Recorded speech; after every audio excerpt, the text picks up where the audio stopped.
Hi everybody, I hope that you're all doing really well. So today I am here to do what might be the very last Les Mis video, at least for a little while. I know some of you are going to be cheering that fact, I am sure. No more Les Mis! I find it kind of sad personally, it feels like the end of an era. There was another video that I was really wanting to do about Les Mis, which was literally about why Les Mis is called Les Mis, kind of explaining the title and what Victor Hugo is really trying to highlight with his title. But it's something that actually, when I started thinking about it, I think is something that I need to read a little bit more Victor Hugo to kind of confirm my theory. Part of my argument for why Victor Hugo called Les Miserables brings in a lot of The Hunchback of Notre Dame and what he was focusing on with that book, and how that kind of plays into his thoughts and feelings about Les Mis and why he titled it that, as opposed to like Jean Valjean, or a title that's more geared towards the 1832 rebellion. But I actually don't think I'm going to do that for a while, which is why this video, in which I do the final installment of the book to musical differences, will be the last Les Mis vlog for a little while. I want to thank everybody who's been involved with the Les Mis read along, and especially want to thank those of you who are not involved and have just been putting up with me anyway. It's been very kind of you to amuse me whilst I've gone on this massive 3-month long, sometimes uphill battle of rereading Les Mis. I know for some people it's been a struggle, and then for other people they found a new favourite book with this, so I'm just pleased to see more people reading Les Mis, and I'm hoping that it's taken some of the intimidation factor out of it. But yes, for this final video I'm going to be talking about the book to musical changes that occurred when they adapted Les Mis from the book to the musical. And once again, with this one we're going to be focusing on 2 parts, part 4 and part 5, and covering both minor and major changes.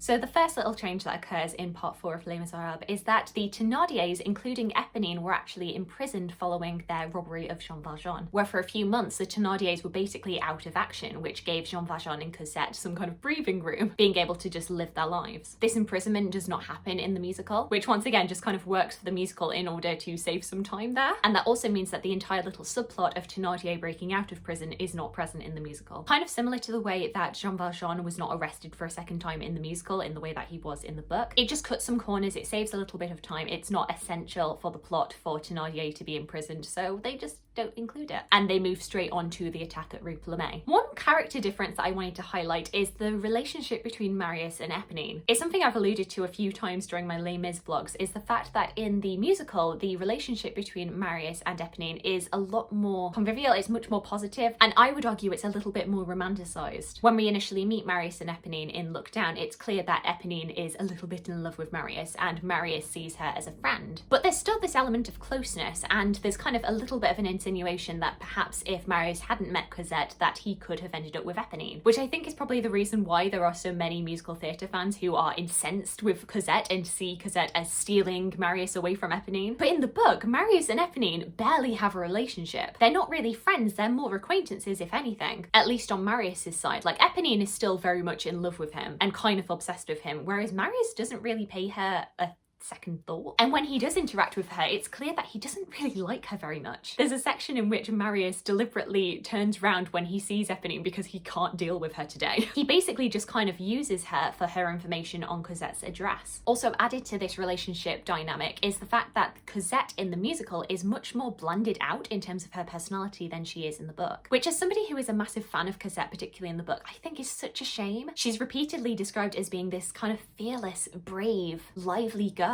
And even though she isn't the most present character throughout the book, you really get a sense of her personality in the bits that she is in. How she will often dominate conversations when she's talking to Jean Valjean or to Marius, and how compassionate and kind-hearted she is as a character. You really do see how Jean Valjean and Marius fall in love with her. Whereas in the musical, she's basically just kind of pretty, and that's it. There's not much more to her character, which I think is such a shame. Cosette is literally the face of the musical. Would you not want to give her more personality? Instead, what the showrunners chose to do was to give a lot of the personality over to Eponine and kind of make her this unrequited love-struck teenager that all of the young teenage girls in the audience can kind of super insert themselves onto. A little subplot that is not in the musical is Jean Valjean taking Cosette down to see the convicts at the chain gang. This isn't really a pivotal scene in terms of the plot, but I think is really pivotal in terms of Jean Valjean's relationship to Cosette and Jean Valjean's continuing belief that Cosette's love is conditional and that she won't love him if he reveals himself. To be honest, I do see why they wouldn't have included it in the musical. I don't really see where it would have of fit in. But I think it's just this heartbreaking little character moment, which I think really expands the relationship between this father-daughter pair. The next thing adding fuel to the fire in my gripe with the Cosette, Marius, Eponine relationship is the fact that in the musical,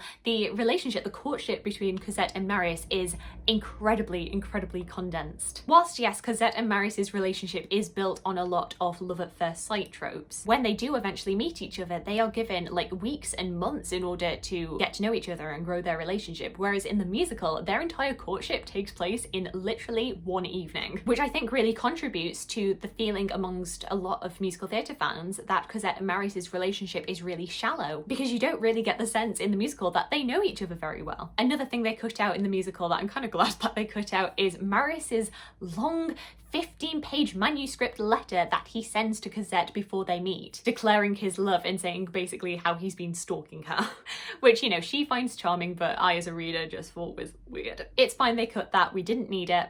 Moving on. A couple of characters that were cut out of the musical are the two sons of Madame and Monsieur Thénardier, because in the book, Monsieur and Madame Thénardier actually have 3 sons, who are basically discarded because Madame Thénardier didn't want to have boys. There's Gavroche, as we know, but there are also 2 other unnamed children, who Gavroche ends up accidentally stumbling across and takes around Paris, bringing them to the Elephant of the Bastille, which is in the musical film, but is not in the stage show, I think purely for staging reasons. They are kind of superfluous characters, so I can see why they were cut out. Another character who was cut out of the musical is Monsieur Guinomand, who is Marius's grandfather. Now, this is a character who is kept in the film, and he's there to chastise Marius a couple of times, but even saying that, he isn't really quite so much of a presence as he is in the book, which also means that Marius does not go to him in order to ask permission to marry Cosette, and he doesn't end up having a massive argument with his grandfather after Monsieur Guinomand basically dismisses Marius and says, why don't you just keep Cosette as your mistress? Putting out Marius's grandfather is something that I don't really think about when I see the musical. You know, it's not like this gaping hole. It's not leaving so many strands of his plot undone. You just don't get as much backstory with Marius when you cut his grandfather out. But it doesn't seem to affect him much overall as a character in the show. However, whenever I get back to reading the book, or whenever I see the BBC miniseries, I'm just like,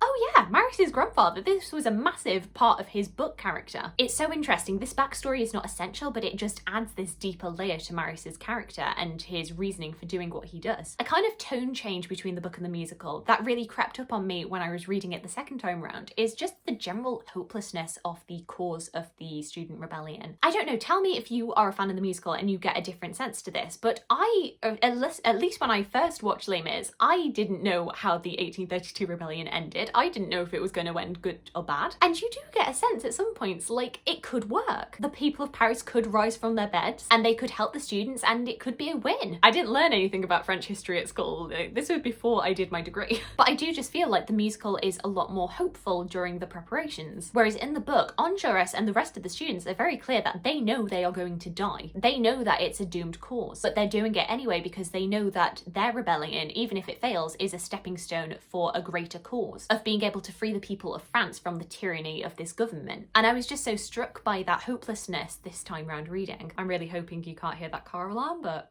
here we are. This is what happens when your room is facing a main road. Another change in character is Marius's determination to go to the barricade, and basically his reasons for doing so. In the book, it's made really clear that Marius only goes to the barricade to help the students of the ABC because of the fact that Cosette has left. He doesn't know where she is. He's basically feeling like he's lost all hope. He has nothing else to live for, and therefore he goes, especially when Eponine kind of calls to him and tells him where his friends are. You see him wander around Paris trying to find the barricade, thinking he might as well make an end of his life because he has no life without Cosette. Whereas I would say in the musical, Marius is much more motivated by the cause. He basically appears as another leader to Enjolras. But in the book, he doesn't really care about the student rebellion. He doesn't care about their cause. He is nowhere near as political as they are. And it's only really that night of the 5th or the 6th of June, I've forgotten which one it is, where you really feel him bonding with these other students. Because the musical doesn't really have enough time to delve into individual characters' deaths, we do not see the execution of Claxo, we do not see the death of Monsieur Mabeuf. In fact, he's not even a character in the musical, and we also don't see the execution of Jean Prouvaire by the French army. Another death that was slightly changed for the musical was the death of Eponine. In the musical, Eponine is shot when she climbs over the barricade after delivering a letter from Marius to Cosette. Whereas I will say, in the book, she has a slightly more heroic end. In the book, she dies saving Marius when he didn't notice a man trying to shoot him. She basically takes the blow. And that's actually a death that they changed for the film. Eponine does die trying to save save Marius, which also leads to the fact that Marius dispatches Eponine to try and get her away from the barricade with the letter to Cosette, and that is the letter that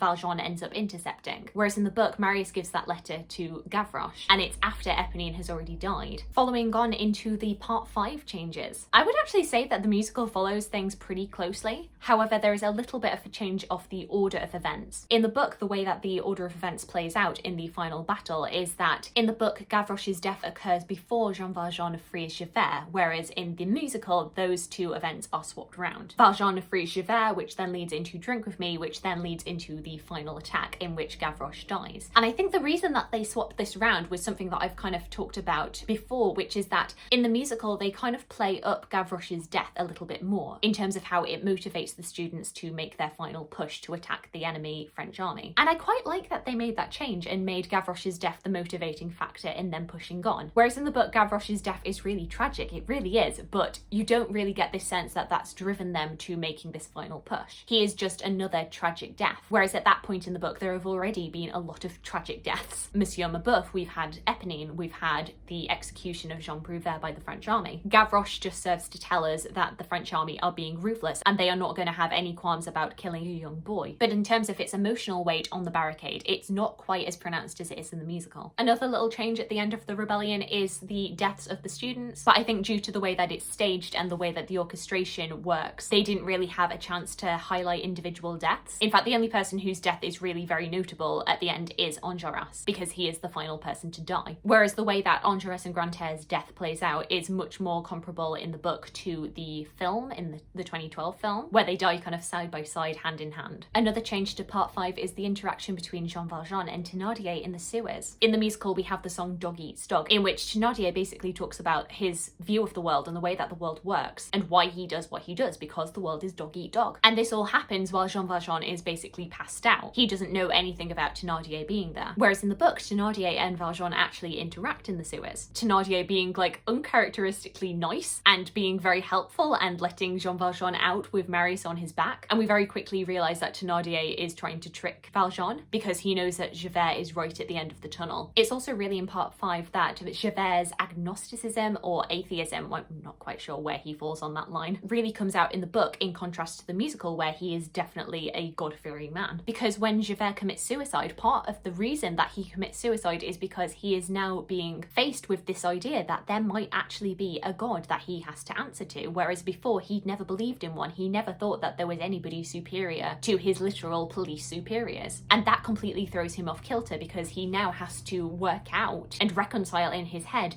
what is better. What should he prioritise? Should he prioritise his duty, which is what he always prioritised, or basic human kindness and decency? Literally in the book, Victor Hugo writes, until that day, he had barely given any thought to that other superior God. Whereas when you listen to the song Stars earlier on in the musical, like part of his reason for doing what he does is his very strongly held belief in the divine and in a vengeful God who is going to punish wrongdoers. Whereas in the book, the fact that there might actually be a God who is judging him for what he has done and his strict adherence to his duty over kindness is what knocks him off kilter and what prompts his suicide. I don't know, I just think that's really, really interesting that they made that change. Okay, we're almost at the end now. We're getting into the homeward stretch of these book to musical differences and almost finished with the musical. Up next with a change that really makes me dislike Marius in the book, which is his reaction to finding out Jean Valjean's identity. In the musical, Marius is much more sympathetic to finding out that Jean Valjean was an ex-convict. He is very much being like, oh no, monsieur, it doesn't matter to me. You must stay and help me look after Cosette. You can't leave. Whereas in the book,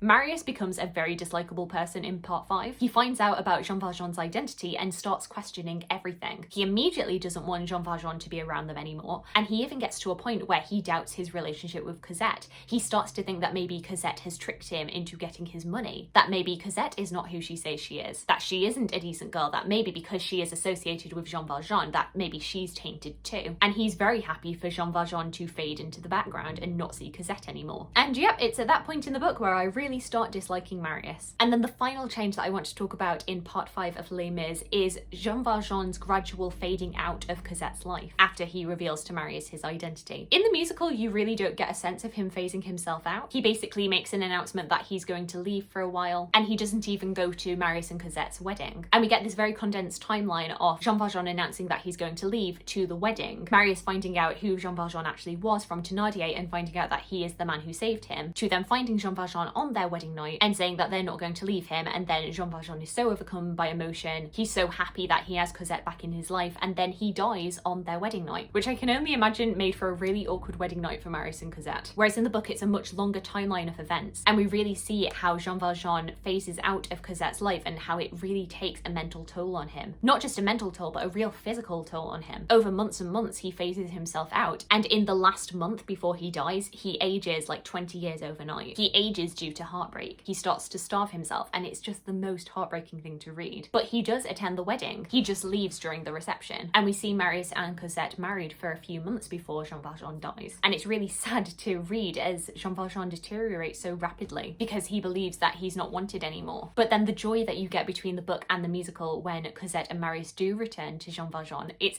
equal. I'm just like, oh. And I think something that we can end on is the similarity between the book and the musical, which is that I cry at both endings. And I don't know about you, but I just feel at the end of both the book and the musical so much hope. You do get this feeling like things are going to be better, that things have to improve from here. You get to the end of this long life of Jean Valjean and you feel like things could change. So yeah, that wraps up the final changes between part 4 and part 5 of Les Mis and the entire musical of Les Miserables. Thank you so much for coming on this long journey with me. I think you can kind of tell I could talk for hours and hours and hours and hours and hours and hours and hours about Les Mis. I already have done. Do let me know what your favourite song is, which correlates with part 4 and part 5 of Les Mis. My favourite song in all of Les Mis comes from this section, which is Javert's Suicide, because I love listening to Philip Quast sing that song so much. Part 4 and part 5 kind of correlate with Act 2, which I think is like the real meat of the show, and I just love it so much. I hope you're having a fantastic, fantastic day, and I look forward to talking to you again soon. Thanks. Bye.